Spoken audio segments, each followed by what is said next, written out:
Hmm. Mukhang meron ditong nakakaisip ng isang klase ng plano or paraan. Yeah, plano, 'no? Okay, or paraan na may kinalaman dito sa inyo. Let me see what that is. But it looks like with the Two of Pentacles energy, this person here, dito sa paraan na ito, parang gusto niya rito, no, na manalo or whatever. Parang may energy rito na parang kahit na anong mangyari kailangan ako ang mas, wagi dito, mas lamang dito, parang gano'n. Parang kunwari 'di ba kung may gagawin kang plano, it's either magfe-fail 'yun or magiging successful. Pero dito may energy na parang kahit anong mangyari dapat hindi siya mag-fail dito or kung mag-fail man ito dapat hindi niya ma-feel 'yun or feeling niya okey pa rin or panalo pa rin siya. Medyo confusing yun, okay. Can we get clear messages dito? Alamin natin yan, 'wag kayong mag-alala, alam niyo naman. Hindi lang siguro ako magaling sa interpretative dance. Medyo mababa ang score ko dun nung nag-aaral pa ako.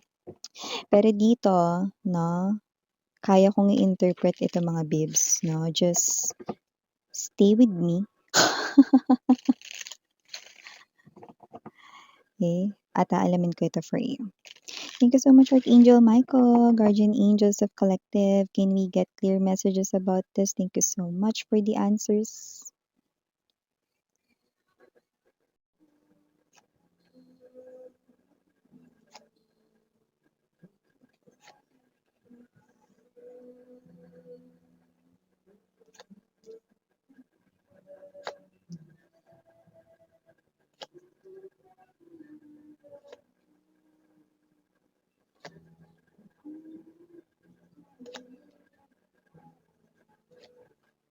Oh, okay. Now we have the Devil.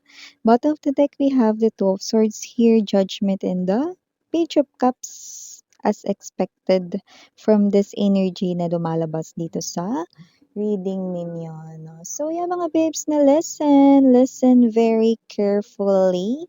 Kasi kung sino man tong energy na to, this person right in here, no, ay blinak kayo nito, no? Nauna siyang mam-block dito sa inyo. Okay? So, whether blinak mo rin siya or hindi, basta blinak ka nito, nauna siya, at nakikita ko na i-unblock ka na niya. Okay? Social media man or sa SIM card contact number. Okay? So, yan, nakikita natin dito, no, na nagbabalak siyang alisin, tanggalin, no, yung pagbablock niya dito sa inyo, no. Bakit, miss yan? Para makalusot ang mensahe. Okay? But don't get this wrong. This person here ay expecting you to message him or her first. This person is just kumukuha ng reaction here from you. Na kapag ka nakita mo rito na naka-unblock ka na, anong gagawin mo? Parang gano'n, no? So this person here could be trying to observe you, okay? Kung anong magiging reaction mo dito. Okay? So, grabe naman 'yun. This person here, no, I thinking about this very heavily, no. This person here ay taking this very seriously. Kaya nakikita ko rito, no, na hindi lang ito basta klase ng bagay dito na parang trip lang niya or whatsoever, kundi parang may energy siya rito, no, na parang talagang importante ito sa kanya. Very important, no, na malaman dito kung anong magiging reaction mo, 'no? At kapagka ang tao ay nagbibigay ng mataas na importansya sa isang bagay, ibig sabihin parang dun nakasalalay yung lahat, gano'n. Okay, so batiin muna natin everybody before we dive deeper into this reading of yours, sweetheart. Thank you and hi sa ating mga bagong viewers. My name is Yan, welcome. Returning Eastern Buyers, Kapuyaters, maraming salamat. Kung hindi niyo pa alam, meron pa tayong other channel. Link down below lang po sa ating description. Oh, I just heard, darling, bo, darling, this person here, no, nakikita ko rito, no, na maaaring darling ang tawagan ninyo. Or kahit ano naman na endearment sa love, pwede rin namang babe, baby, no. So nakikita ko rito, no, na this person here ay calling you sa inyong tawagan at yung iba sa inyo, darling. That sounds very sweet, 'no? Pero mamaya ko sa inyo i-re-reveal 'no, kung ano yung iba pa nating nakikita doon 'no, sa endearment ninyong dalawa, nung kayo ay kayo pa, okay? Pero kahit wala na kayo ngayon, see, this person here ay calling you babe, baby, darling. Kailangan talaga 'pag gano'n yung tono, Miss yan. Yeah, kasi mamaya sabihin ko sa inyo kung ba't 'pag gano'n yung, tono ko 'no. Tuloy muna natin dito ang iba pang mga reminders. Wala tayo ditong gender ba, lalaki, LGBT, lahat tayo welcome. Just take only what resonates and of course mga babes 'no, feel free to pick up only the messages na nag-resonate or kumo-connect sa inyo. Timeless tayo dito, puwedeng nangyari na sa iba, nangyayari na sa iba, yari pa lang at yun nga 'no, okay, feel free na i-switch ang roles kasi possible magpalit-palit po guys kasi general reading ito. And at the end of the day, okay, lahat ay may free will, okay? Kung gustong i-claim ang mga mensahe or hindi. At yun nga, may isa pa tayong channel na nag-a-upload tayo ng collective readings for all the signs there, ang Dalnim, which means Goddess of the Moon in Korean. So now let's talk about this more. Okay? Kasi dito nakikita ko 'no, kaya gano'n yung reaction ko sa darling. Kasi nakita ko rito 'no, na this person here, oo, nakikita ko magiging abala ang kanya ritong mga susunod na araw 'no, hindi dahil sa kanyang trabaho or gawaing bahay or sa kanya ritong work, hindi 'no, hindi doon 'no. Walang kinalaman doon kundi magiging abala siya rito sa pag-abang rito sa reaksyon mo, okay? Kasi maaaring 'pag in-unblock ka na niya, maaaring lilipas pa ang ilang araw or linggo pero wala ka pa ring mensahe sa kanya 'no. So itong person na 'to 'no, ay may energy rito na parang, "Bahala ka nga diyan darling kung hindi mo ko i-chat or hindi mo replyan yung huli nating mensahe." Kahit yung ibang mensahe dito, naku siglo na ata yung lumipas. Yung iba mga taon na yung lumipas ta's ini-expect niya pa na replyan mo pa rito, lalo na yung ibang huling sinabi nila sa'yo medyo harsh yung datingan ng mga salita or words, 'di ba? So whoever this energy is 'no, alam mo yung energy niya, galit siya rito 'no, blinak niya kayo rito 'no, pero tingnan niyo, tinatawag niya kayo sa inyong tawagan, darling, baby, honey, ano, "Sige bahala ka darling kung hindi mo ko replyan." Gano'n, eh, 'no. Pero sa loob-loob niya nakikita ko rito 'no, there's this softness with the Six of Cups energy, "Sige na naman darling, replyan mo na ako." Alam mo yung energy niya dito, yung galit na galit siya 'no. This person here is talking sa kanyang self, but not because he or she is crazy, but because 'no, gano'n talaga yung mga human beings 'no. Okay, may mga times 'no, na yung tao ay nagsasalita mag-isa, okay, and this person here 'no ay, gano'n siya rito na parang mga ilang araw na hindi pa ako nire-reply nito, "Sige lang darling, wag mo akong replyan." Pero deep down inside niyo, "Darling mag-reply ka na please, para makakain na ako ng maayos, para makapag-extra rice na ako."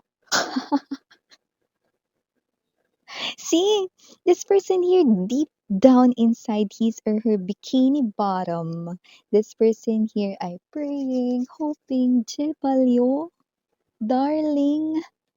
Yan 'no.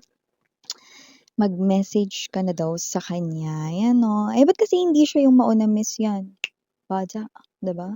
Dapat siya yung mauna, 'di ba?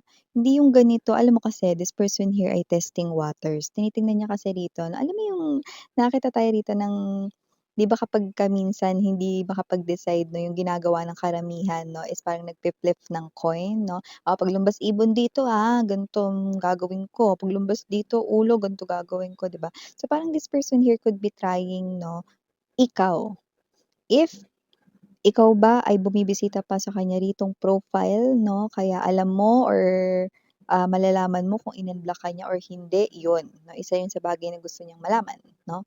Or kaya mga babes 'no, puwedeng, itong person na 'to 'no, is tinitingnan niya rito kung meron ka pa ritong kahit na anong reaksyon, kahit galit ka or masaya ka 'no, kahit alin dun basta mag-message ka lang sa kanya kasi kahit alin dun ang naiisip niya ibig sabihin may paki ka pa, okey?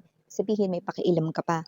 'Pag nag-react ka kahit negatively, positively, okey, sangganopso. Wala siya ritong pakialam, okey, basta mag-react ka. So, this person writing here 'no, nakikita ko rito 'no, throwing words, sharp and strong words 'no, pero deep down inside, this person here has this passion na sana ay kumonta ka na anytime soon because in-unblock ka na nga niya or i-a-unblock ka na nga niya. But it looks like 'no, marami sa inyo ang magiging stubborn or yung iba rito 'no, ay parang, sabihin natin yung term na playing hard to get 'no. So, ito ay bagay na puwedeng, kayo ito na hindi ko muna re-replyan 'to, titingnan ko rin kung anong reaksyon niya rito. O kaya naman na mga babes 'no, kayo ito na puwedeng hinihintay niyo siya na siya yung mauna 'pag nainip siya, yun, 'di ba? So, kahit alin man dun ibig sabihin hindi niyo pa rin siya re-replyan dito ASAP dahil nga, eh, maiisip niyo rin 'no, na baka ito ay klase ng isang patibong lamang, 'yan 'no. Kasi nga inaabangan niya nga dito mauna ka. Ngayon na in-unblock ka na niya, ang gusto niyang isipin mo, ibig sabihin gusto niya na makipag-usap sa'kin 'yan. So, parang in other words, gusto niya ikaw ang mag-chase or maghabol sa kanya. This person here 'no, may pakialam pa siya rito sa'yo. In fact, may feelings pa siya sa'yo rito, pero ang hindi maganda gusto niya mauna ka, which is hindi maganda.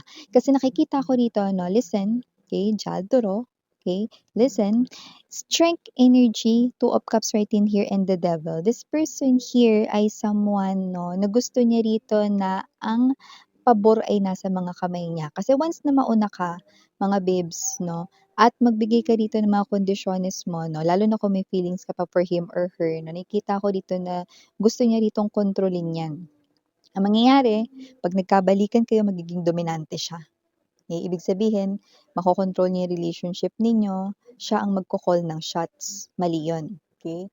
Hayaan niyo siyang mauna, kasi ngayon pa lang nakikita ko rito, kahit na nabibwisit siya after niya kayong i-unblock dahil wala kayong magiging reaksyon rito or kahit makita niyo man na in-unblock niya na kayo, wala pa rin kayong gagawin na agad 'no, nakikita ko pa rin na yung energy niya rito 'no, ay someone being impatient.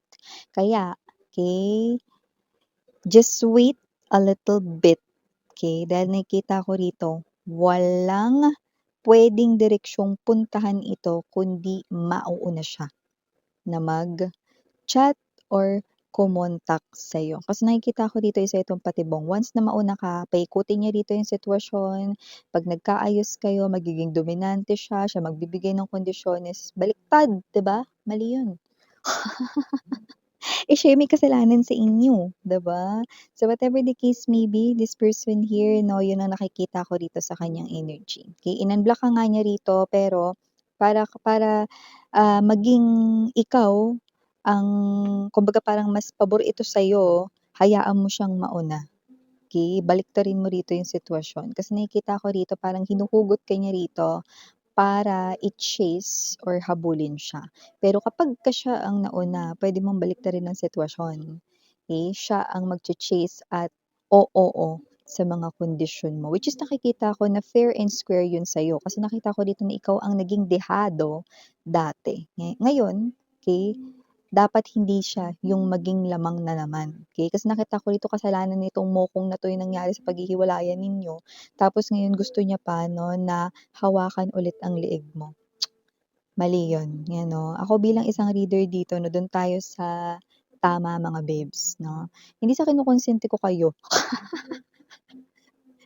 pero nakikita ko rito na yun kasi yung gusto niya ritong gawin. So, siyempre ayokong mangyari yun 'no, lalo na gusto niya kayo ritong kontrolin at hawakan sa leeg 'no, like a puppet, 'di ba? Yun nga lang sa puppet ang pagagalawin ay strings, 'di ba, with woods at the end of the strings 'no. Pero yun nga 'no, I don't want this to happen because this is not healthy here for you guys, okey? Nakikita ko ngayon 'no, na nagiging mature kayo with the Queen of Swords energy. So, kitang-kita ko rin na alam mo na kung paano gumalaw sa sitwasyon na ito, okey? Tama yung gagawin mo. Kapagka in-unblock ka niya nakita mo, huwag ka muna agad mag-reply. Ibig sabihin nito, isipin mo, kapag in-unblock ka na niya, ibig sabihin meron siyang binabalak, 'di ba? Kasi ano namang pakialam ng isang taong walang pakialam, bakit mang-a-unblock pa, ang dami namang puwedeng i-chat, 'di ba?